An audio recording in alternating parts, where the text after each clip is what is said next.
Good morning students. आप सब कैसे हैं? उम्मीद करती हूँ आप सब ठीक होंगे।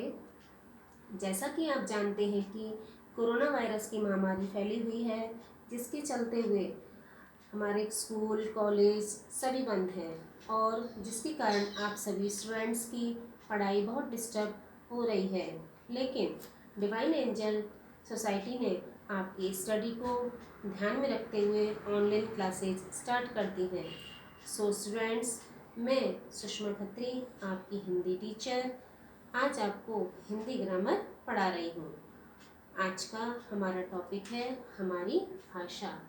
तो बच्चों, सबसे पहले हम भाषा की परिभाषा को समझेंगे। अपनी बात दूसरों तक पहुंचाने तथा दूसरों की बात समझने के लिए हम जिस माध्यम का प्रयोग करते हैं उसे भाषा कहते हैं। तो बच्चों, इसका मतलब है कि हमें अपनी बात दूसरों तक पहुंचाने के लिए और दूसरों की बात समझने के लिए भाषा का सहारा लेना पड़ता है। बच्चों, हम अपनी बात बोलकर और लिखकर दूसरों तक पहुंचाते हैं और दूसरों की बात सुनकर व पढ़कर समझते हैं। अब इसके बाद आता है भाषा के कितने रूप होते हैं। बच्चों, भाषा के दो रूप होते हैं। पहला मौखिक भाषा, दूसरा लिखित भाषा।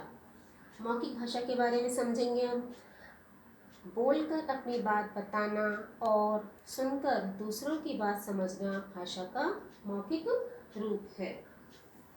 बच्चों, इसका मतलब है जब हम अपनी बात बोलकर बताते हैं और दूसरों की बात सुनकर समझते हैं तो वह मौखिक भाषा कहलाती है। अब इसके एग्जाम्पल देखेंगे, जैसे कविता सुनना, कहानी सुनना, आपस में बातचीत करना आदि, ये सभी मौखिक भाषा के एग्जाम्पल हैं। अगला है लिखित भाषा। मौखिक भाषा का दूसरा रूप लिखित भाषा कहलाता है। सबसे पहले इसकी हम परिभाषा पढ़ते हैं। लिखकर अपनी बात बताना और पढ़कर दूसरों की बात समझना भाषा का लिखित रूप है। जैसे कविता लिखना, कहानी पढ़ना, पत्र लिखना आदि। बच्चों, यहाँ इसका मतलब है कि जब हम अपनी बात लिखकर बताते हैं और दूसरों की बात पढ़कर समझते हैं तो वह लिखित भाषा कहलाती है।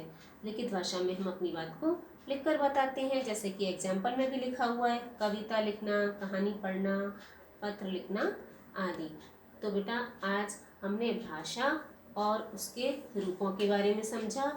अब इसके बाद है व्याकरण। व्याकरण